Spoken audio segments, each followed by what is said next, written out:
क्या हो अगर हम किसी चीज को आखिरी हद तक फ्रीज कर दें? क्या उसका टाइम भी रुक जाएगा? आज जानेंगे mystery of absolute zero.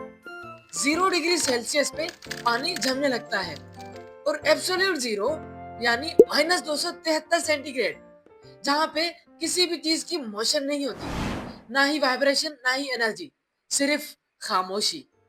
Temperature हमें ये बताता है कि एटम्स कितना फास्ट मूव कर रहे हैं। यानी अगर टेम्परेचर ज्यादा है तो एटम्स ज्यादा मूव करेंगे, लेकिन एब्सोल्यूट जीरो टेम्परेचर पे एटम्स के अंदर काइनेटिक एनर्जी होती ही नहीं है।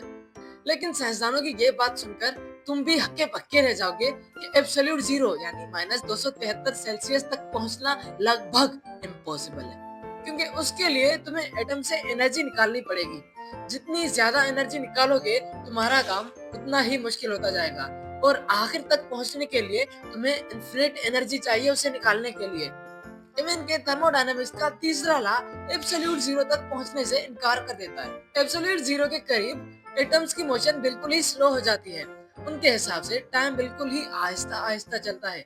हालांकि टाइम कभी भी आहिस्ता या तेज नहीं हो सकता, वो अपनी स्पीड के हिसाब से चलता रहता है। इसके बाद जब केमिस्ट्री से अच्छे से नहीं समझा पाती तो बात आ जाती है क्वांटम केमिस्ट्री पे, जो कि इसे वेल डिफाइन करती है। क्वांटम केमिस्ट्री कहती है कि कोई भी एटम अगर एब्सोल्यूट जीरो तक पहुंच जाए तो वो वेव्स की तरह बिहेव करने लगता है और वो एक नए स्टेट, बोस-आइंस्टाइन कंडेंस स्टेट में कन्वर्ट हो जाता है। तो क्या तुम्हें मिला जवाब? क्या हम टाइम को स्टॉप कर सकते हैं? तो उसका जवाब है नहीं।